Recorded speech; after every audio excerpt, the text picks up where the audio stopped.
Hello, Chef Marcus Guiliano here, and I'm your chef on a mission. Today's mission is I want to teach you some business stuff, some real life business stuff, real life business lessons. So I have an employee that is sort of taking me to court. It's not really taking me to court, but I got rid of him because he wasn't a fit. He was my chef. He worked for me from August till November, end of November, middle of August till the end of November. And he just wasn't working out. He was in charge in the kitchen. Nobody respected him. He was rude and nasty, and I knew that he wasn't for the kitchen. He'd worked with me before years ago, and he was one of my students when I taught at Sullivan County Community College. But it's amazing what us business owners go through. So if you want to be an entrepreneur, you're going to have to be prepared for people like this. And it's amazing because he tried to file for unemployment, and I terminated him. I terminated him with due cause, like 20 things. I wrote him up 2-3 times. I documented everything, and besides being rude, I don't want to get too much into this. But besides being rude and nasty, and people didn't want to work for him, I mean, I had to tell him like 20 times. So in New York State, it's a law that you're not supposed to smoke within 20 feet of a food service entrance. It can cost me my liquor license, and all my staff knows that if you smoke within 20 feet, and this has happened to actual restaurants, the liquor authority will stake out, or if the health department writes you up, then the computer's linked to the liquor authority. Liquor authority says, oh, shame on you, we're going to yank your license, and you got to fight for it to get back. So it can ruin my business, devastate my business, right? Devastate. So there were many times that he would smoke within that 20 feet, and I would say, you can't do that. You're jeopardizing my livelihood. You're jeopardizing. So, finally the last time I wrote him up again, but I documented everything. The key to this, folks, is you have to document. If you have an employee that you're building a case again, document. We have official write-up forms where they sign it and they understand what they're signing. But even if they don't sign it, just document. He wasted tons of my food, was terribly unorganized, so unsanitary, wasn't getting things done, was running my labor through the roof. The smoking it's like smoking next to my barbecue smoker, which the health department saw that. I mean, who knows what kind of write-up I would have gotten. And again, my liquor license is in jeopardy. He would take like dirty rags and wipe a plate to put food on. I'm like, no, stop that. It was constant babysitting. Wasting food was his another one of his weaknesses was he just couldn't rotate food. I would go into the coolers. I'm like, this is like 2 weeks old.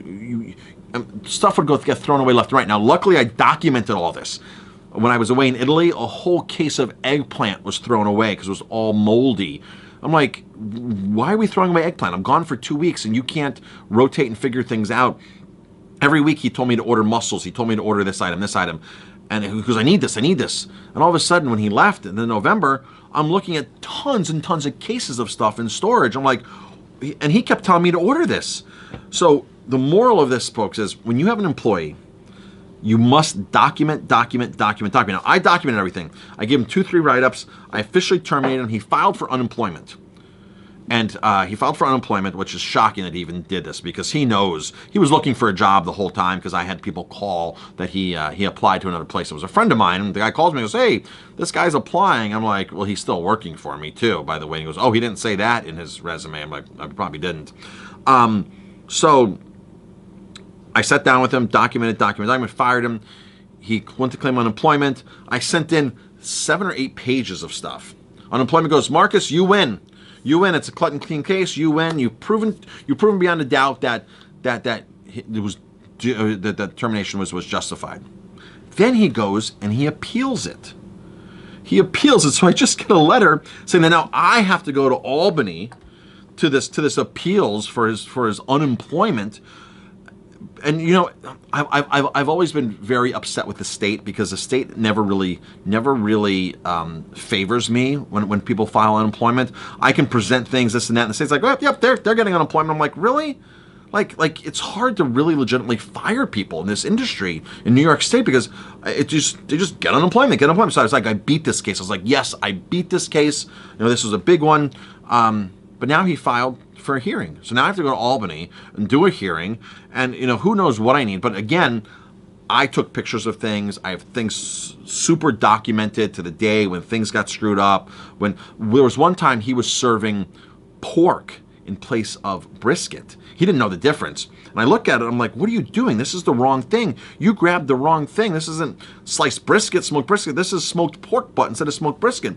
And I don't know how many portions he served that night, but stuff like that, I'm liable for like a lawsuit on something like that. And I'm trying to protect my business, and he's not right for my business. Totally not right for my business. So now if the state rules in his favor, like what rights do I have as an employee and as an employer? What rights do I have? I have to have some kind of rights to protect my business and hold my business to a higher standards and keep people like that from destroying and ruining my business. His last month that we were here, we had not so many, but we had more than normal bad reviews online. They were like coming in, bad reviews. I'm scratching my head. November 30th, he left. I got rid of him. 2 weeks ago, one of the review sites, I think TripAdvisor, sent me a letter or an email or Yelp. Congratulations, you have 2 months. You're on a 2-month hot streak. I got all 4 and 5-star reviews in the last 2 months. I'm like, yeah, awesome. And I saw a direct correlation. And I'm going to bring stuff like that as evidence to this hearing, because this is a direct correlation of the quality of my food. All these bad reviews coming in, I get rid of them, and all of a sudden I'm getting all these great 5-star reviews. So all this kind of stuff, if you're an entrepreneur, you keep these records.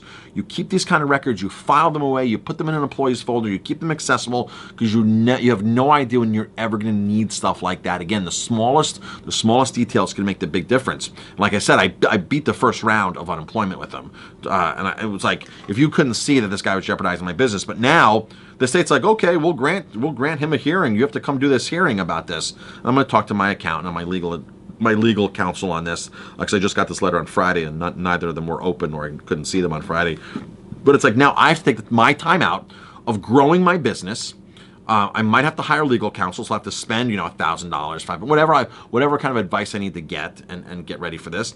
And plus, I'm missing growing my business. How does New York State expect businesses to do things like this? New York State is one of the worst states, a lot of people say, to do business in. Our taxes, just an unfriendly state. California, I hear, is too. So just sharing some real life, real entrepreneurial stories.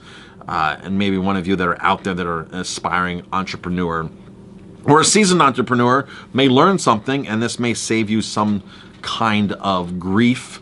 Just sharing my story. Just figured I'd share and let you know what's going on in my business. I'm Chef Marcus Guiliano. Thanks for watching. If you like my videos, please hit like, subscribe. And the bottom line is, I'm not a hard person to work for, but if you're jeopardizing my business, you're going to hear it from me. And time again, this person was jeopardizing my business. And honestly, I think I probably waited too long to get rid of this person, get rid of him. When I did, it was the best decision ever, because a lot of times entrepreneurs think, well, gee, I can't get rid of a key person. I can't get rid of this. I can't get rid of that. I just had another person who gave me a short notice. It was supposed to give me a month, and then ended up giving me like a day notice, 2 days notice. And it was the best thing to get this person out of the system. A lot of employees quit the day they give you notice. They're still in your building, right? They're still in your building for the 2 weeks if they're giving you a 2-week notice. But once they give notice, a lot of them have quit already. They've checked out. They've checked out before that, which is why they're looking for a job. They find a job, they give you notice, and they're done. I worked for a ex-Hewlett-Packard executive at one of the country clubs. He was a board member. He was a president, actually. And he had a firm policy. If you gave notice, you were gone that day, because you've checked out. You've already checked out. He'd rather pay you the 2 weeks than you sit there and be unproductive or be a detriment to the business. And it totally makes sense. It's worth the 2 weeks of pay just to get somebody out of the building so they can't screw anything up, and then move on to the next person who can help you grow your business, grow your organization. That totally makes sense. It's so, it's hard to think that way as a business owner, that, okay, somebody gives notice, I really need them, let me hold them in for 2 weeks. And I can tell you again, time and time again, there's not been many employees that have lived out their 2-week notice to their full potential. It just doesn't happen, because they have other things in their mind. They've already checked out. They've already quit. If you have any opinions on this, please leave some comments below, and I'll be happy to answer. And that's it.